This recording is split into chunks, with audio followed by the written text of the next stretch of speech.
Those in favour, please raise their hand. The resolution welcomes the new ceasefire proposal, which states that Israel has already accepted it and calls upon Hamas in particular to do the same. The text further urges both parties to fully implement the terms without delay and without condition.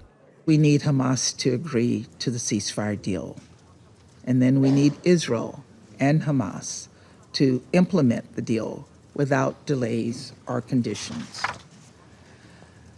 I don't want to keep waking up to news reports of more fighting and more loss of life.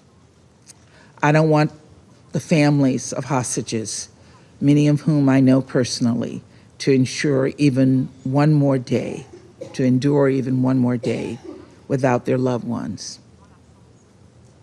I don't want another Palestinian family, including the relatives of people I have met with, to experience any more loss or suffering.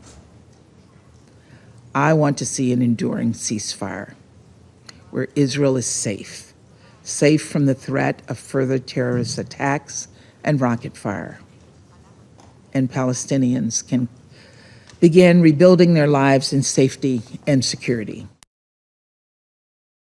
Plan first calls for a 6-week ceasefire which would see Israeli forces withdraw from densely populated areas in Gaza and see the release of some hostages, while humanitarian aid would surge to 600 trucks per day.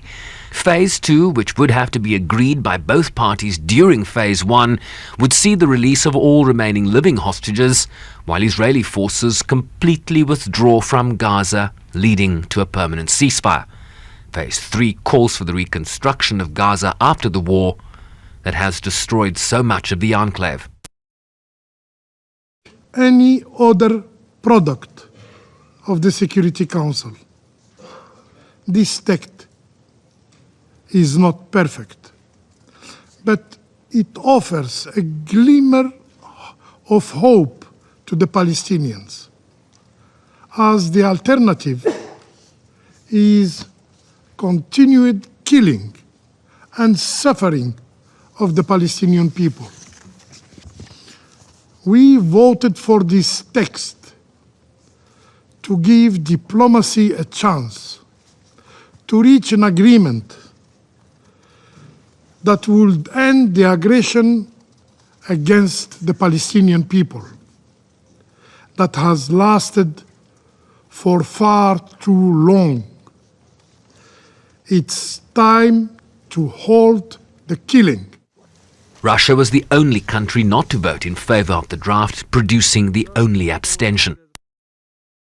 We are convinced that the Security Council should not sign up to agreements with vague parameters and without guarantees not only of their implementation on the ground, but without the slightest clear understanding how the parties themselves, what their attitude is towards it.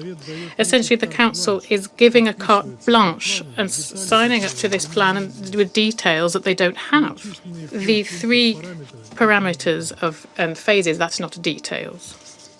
From the very beginning of the escalation in Gaza, the Council has adopted 3 resolutions, which have remained on paper in terms of implementation. Here, we can add a 4th. Is not something we could call a positive trend. Hamas quickly welcomed the adoption of the draft resolution backing the ceasefire and indicated in a statement that it was ready to cooperate with mediators over implementing the principles therein. That augurs well for a pause in fighting that could lead to something more permanent in the weeks and months ahead. Sherman Ricebees, SABC News, New York.